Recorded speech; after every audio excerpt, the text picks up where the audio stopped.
edellisessä jaksossa tapahtunutta. Tein Barbie-robotin avuksesi, mutta se kone jäi päälle ja teki Barbie-bottilauman, joka riuhuu nyt ympäri kaupunkia. Tahdon tehdä selväksi, että minä olen aito Barbie. Ja ehkä asensin yhteen bottiin myös tekoälyn ja se tahtoo kai omia elämäsi. Tahdon ilmoittaa, että Barbie ja minä olemme nyt pari. Saanko kommentin, Barbie? Heippa, olen Barbie. Mitä kuuluu?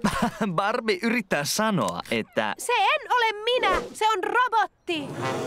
Ei kai! Kyllä on, ja se osaa vain yhden lauseen. Naurettavaa! Kävimme tänään koko elämäni syvällisimmän keskustelun. Heippa, olen Barbie. Mitä kuuluu? Heippa, olen Barbie. Mitä kuuluu? Pahoittelen. Se oli halpa kopio.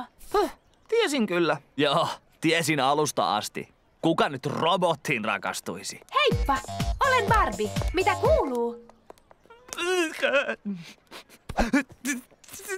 Mutta se fiksu botti aikoo yhä viedä Malibun avaimen. Ja koko Malibun puolesta myönnän sinulle kaupungin avaimen. Seis! Tuo ei ole Barbie! Minä olen. Mitä ihmettä? Toinen teistä on huijari. Barbie löytää aina sopivan asun. Barbie, ensi-iltabileet. Selvä.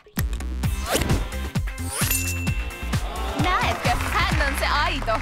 Minä olen Barbie.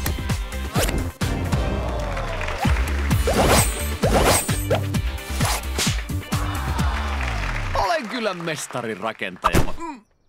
Barbie on loistava breikkaaja, jonglööri ja origamiguru. Eli anna palaa!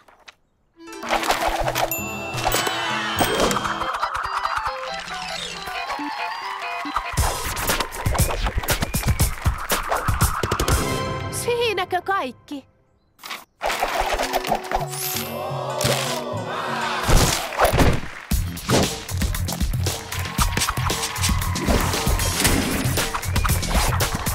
Kirotut robotin tekolahjani.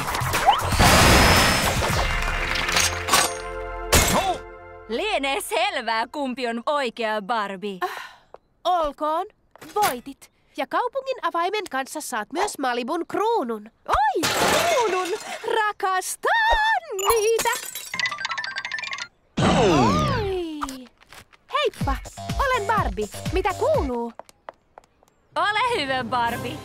Anteeksi, etten tajunnut. Tahdon vakuuttaa kaupunkilaisille, ettei Malibussa ole enää ainuttakaan robottia. Hienoa, Barbie.